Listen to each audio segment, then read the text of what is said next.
Okay, Assalamu alaikum everyone. Hope you all are well.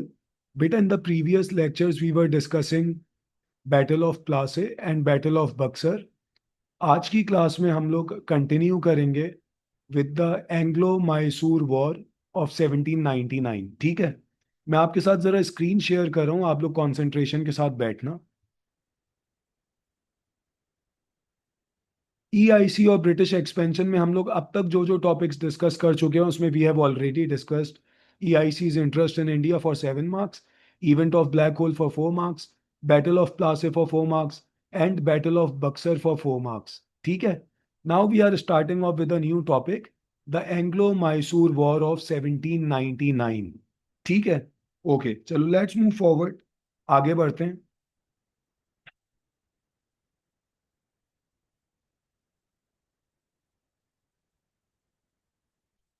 Okay, तो ये जो Anglo Mysore war थी 1799 की, ये आप लोग अपने माइंड में रखिएगा.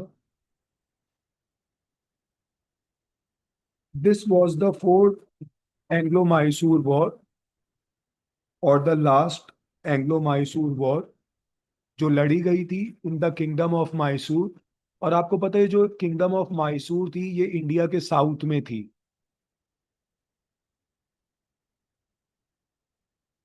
जो किंगडम ऑफ मैसूर थी ये इंडिया के साउथ में सिचुएटेड थी.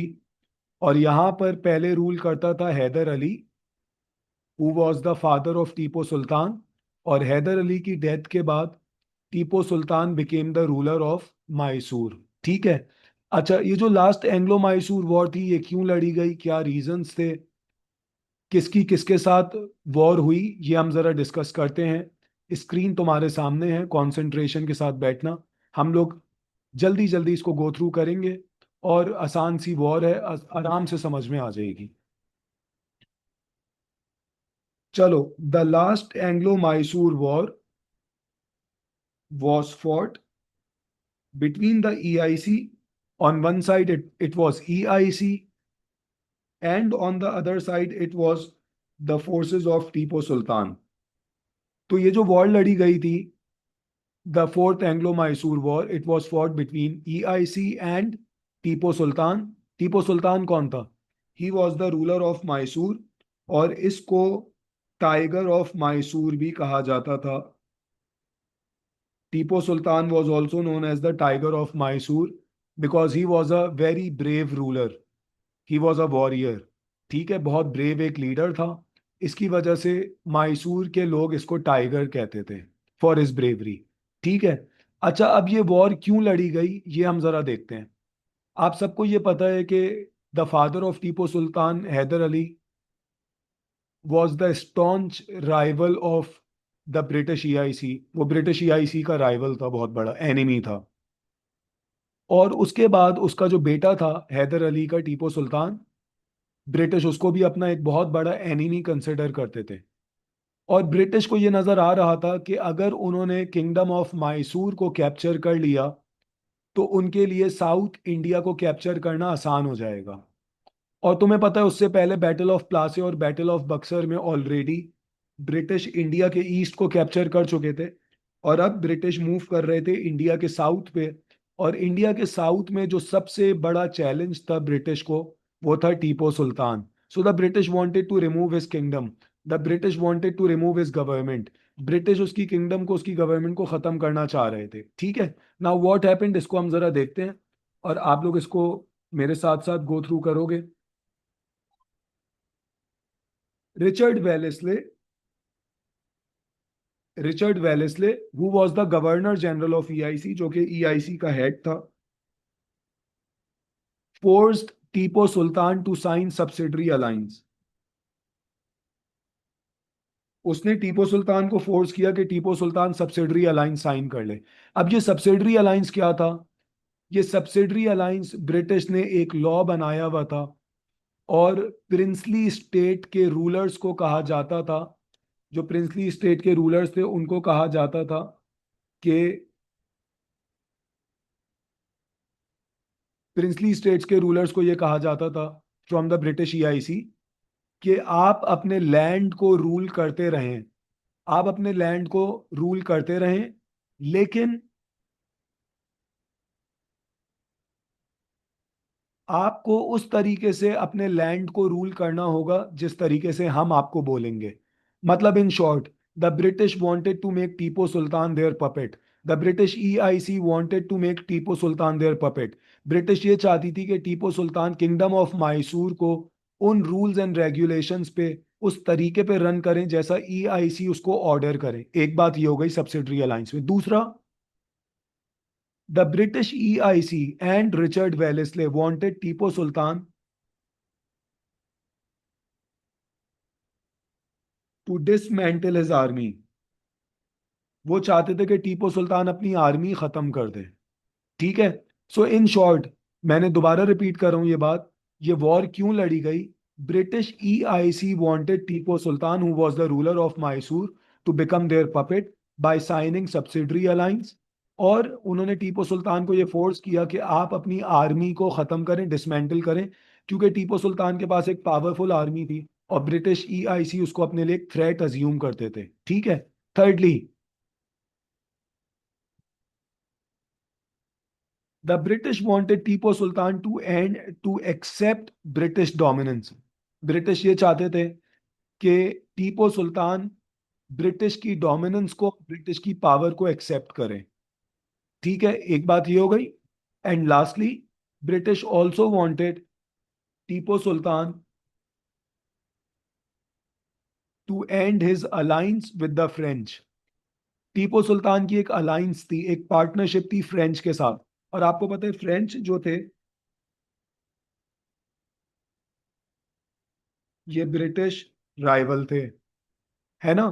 तो अगर तुम ये सारी बातें देखो तो तुम्हें ये नजर आ रहा है कि ब्रिटिश टीपू सुल्तान को एक तो अपना पपेट बनाना चाहते थे, और वो ये चाहते थे कि टीपू सुल्तान अपनी आर्मी को डिसमेंटल करे। और ब्रिटिश ये भी चाहते थे कि टीपू सुल्तान ब्रिटिश की पावर को एक्सेप्ट करे। टीपू सुल्तान रिफ्यूज्ड, टीपू ने मना कर दिया। टीपू ने मना कर दिया कि मैं आपकी गुलामी नहीं करूंगा, मैं आपका पपेट नहीं बनूंगा, मैं अपने फादर की तरह ब्रेवरी के साथ, इंडिपेंडेंस के साथ किंगडम ऑफ मैसूर को चलाऊंगा। ठीक है।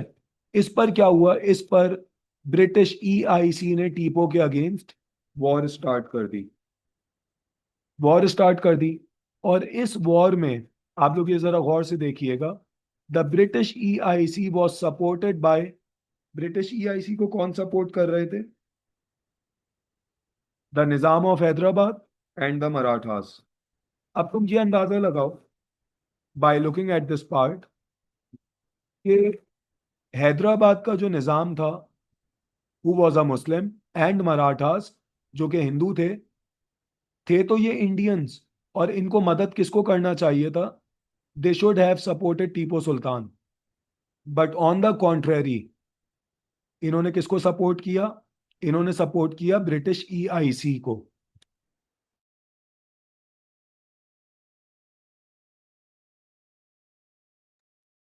इन्होंने सपोर्ट किया ब्रिटिश ईआईसी को। तो आप ये देखें कि इंडिया के अंदर कितनी डिसयूनिटी थी, कि इंडियंस एक दूसरे को सपोर्ट करने के बजाय वो ब्रिटिश को अपना एलाई समझते थे, वो ब्रिटिश को सपोर्ट करते थे। तो इसका मतलब ये था कि British EIC was all powerful, क्योंकि उनको इंडिया से और प्लेसेस से भी हेल्प मिल गई थी अगेंस्ट टीपू सुल्तान। अच्छा, और क्या हुआ ये भी हम जरा देखते हैं।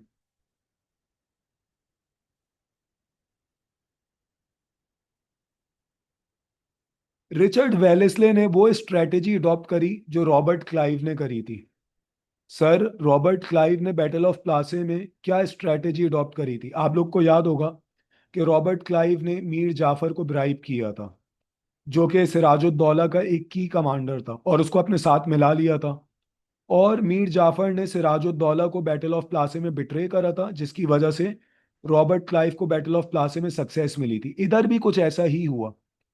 इधर बस रॉबर्ट क्लाइव की जगह कौन था? Richard Wellesley. मीर जाफर की जगह कौन था? मीर सादिक। सिराजुद्दौला की जगह कौन था? टीपू सुल्तान। बाकी कहानी वही हुई। हुआ क्या? रिचर्ड वेलेस्ले जो कि ईआईसी का हेड था, ही ब्राइब्ड की मैन ऑफ टीपू सुल्तान। उसने टीपू सुल्तान के की मैन को ब्राइब किया जिसका नाम था मीर सादिक।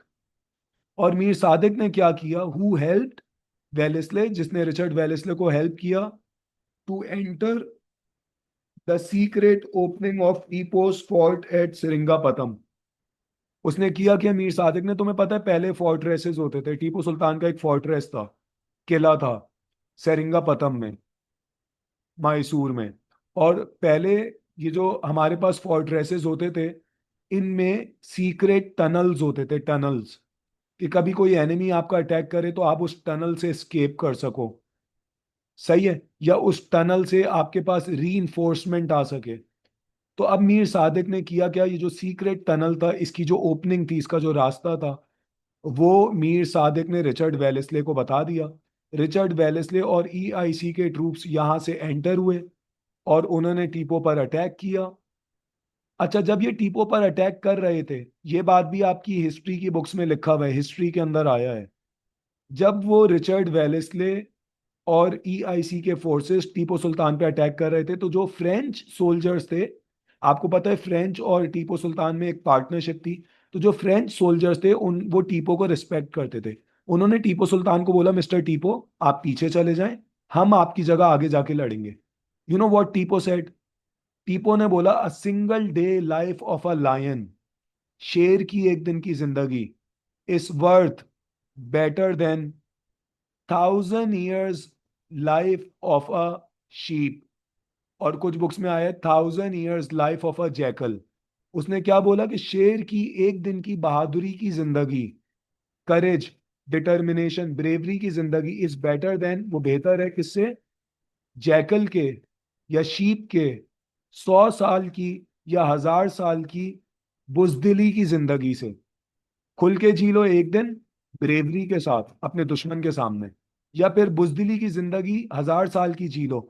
वो जो बुजदिली की 1,000 साल की जिंदगी है वो बेकार है, then living a one day life with courage. ठीक है, तो टीपो ने ये जवाब दिया, and Tipu led from the front, Tipu आगे जाके लड़ा, he fought courageously and eventually he was martyred. सही है।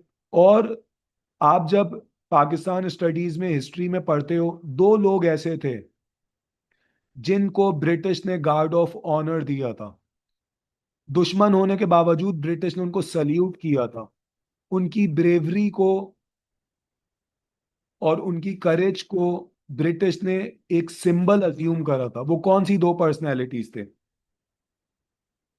टीपो सुल्तान, जिनके बारे में हम अभी पढ़ रहे हैं, और दूसरी पर्सनैलिटी थे टीटू मीर। ये आप रिलीजियस रिफॉर्मर्स में पढ़ चुके होंगे।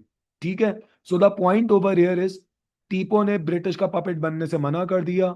टीपो फॉट करेजियसली। टीपो को बिट्रे किसने किया? उसके अपने एक की मैन ने, जिसका नाम था मीर सादिक। उसने सीक्रेट ओपनिंग बता दी ईआईसी को। ईआईसी ने अटैक किया टनल से।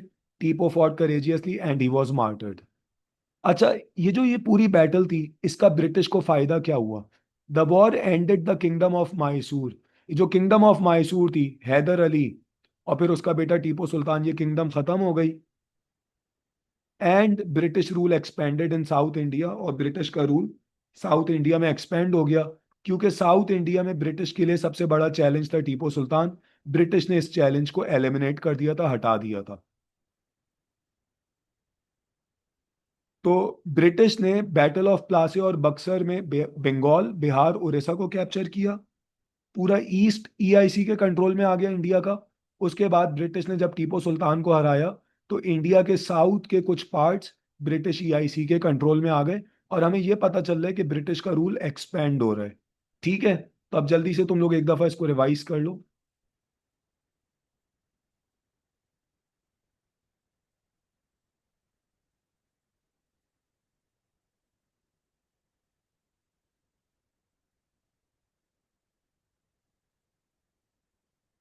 ओके, आई होप आप लोगों को यहां तक बात समझ में आ गई होगी। सही है। इंशाल्लाह we will meet again in the next class. Take care, अल्लाह हाफिज।